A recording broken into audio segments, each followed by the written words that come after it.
everyone, Pete here. Now this is part 1 of my build guide of the Tamiya Volvo A60H Hauler 6x6. This video is going to cover steps 1 to 12, which gets us to the end of parts bag A.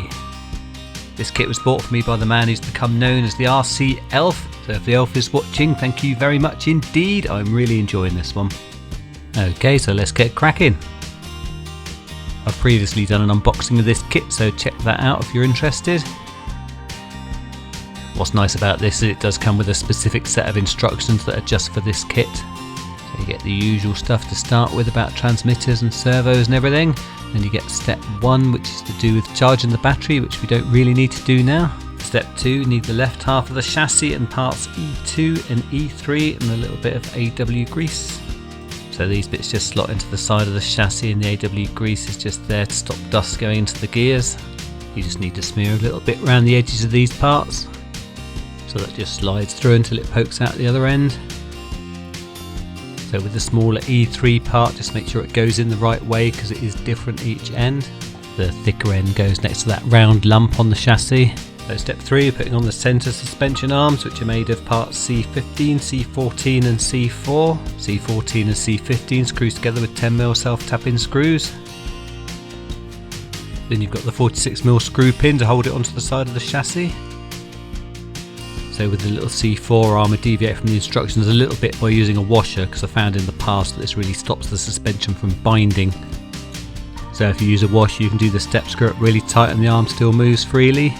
So step 4, we're making the differential gears, which are made of the plastic gear parts, and then you've got the MA6 washer, the MA8 small bevel gear, the MA9 large bevel gear and the MA10 star shaft. I'm going to be using AW grease rather than the regular grease to make the diffs a bit more sticky, which should help off-road. You do only get one tub of AW grease in this kit, but I did have some spares from other kits. So just giving everything a fairly liberal coating of this stuff within the limitations of how much I've got. So the big bevel gear with the washer on goes in first, and the star shaft with the 3 small bevel gears goes in.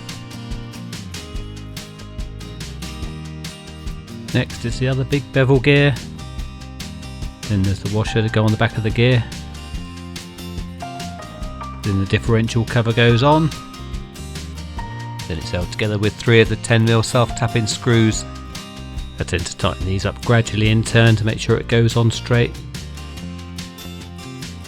I'm just going to use a couple of the output drive cups to make sure the grease is evenly spread over the gears. And I just need to make another 2 the same. So step 5, we're just putting some bearings into the gear case and then putting the differentials in. I'm using bearings throughout in place of the plastic bushings. So I've only got a few of these rubber shielded bearings and we're going to use them here because they might be more exposed to the elements where the drive cups go in. I'm just putting the differentials in and we'll grease these in a minute. Step 6 is putting a bearing or bushing in each side of the remaining gears. It's pretty obvious which gear is which from the pictures. You will have some spare gear, so don't worry about that. Step 7, we're putting the gears and shafts in the gearbox. There's the MA12 shorter shafts which are hollow and the MA13 longer shafts which are solid. It's pretty obvious again which gears are which, so just do it in the order that they show. I'm just putting a bit of standard grease on as I go.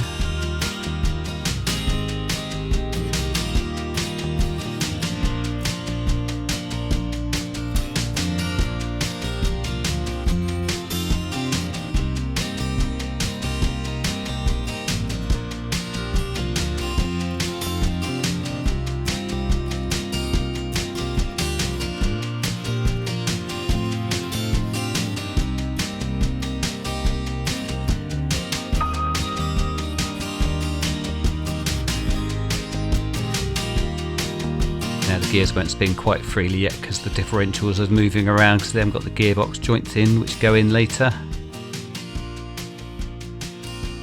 Step 8 is pretty much the same as step 2 earlier, but for the other side of the chassis. I'm just trimming the excess plastic off the chassis and first using the side cutters and then a knife just to finish off.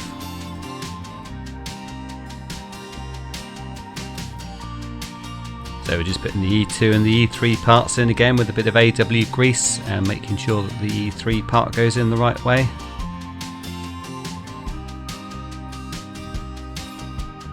So step 9 is pretty much the same as step 3 earlier, so we're putting the suspension arms on, which is C15, C14 and C4.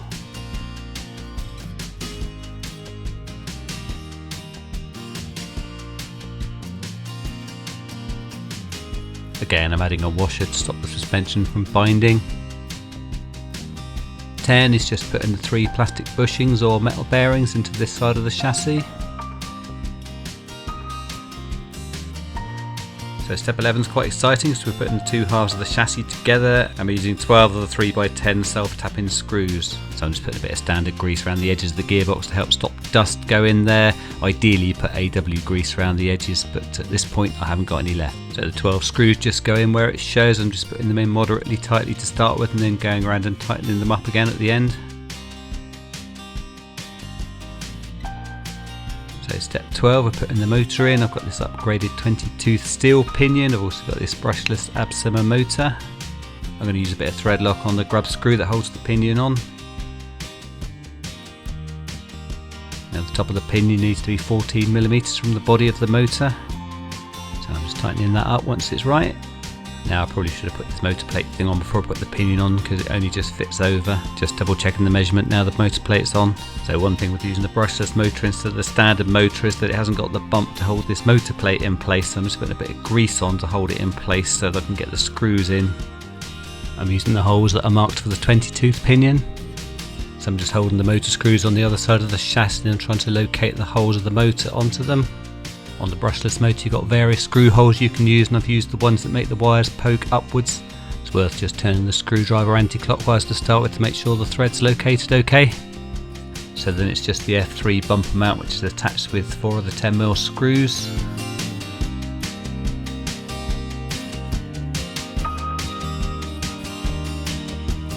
At step 13 we need to work in parts bag B, so that would seem like a good place to finish this video.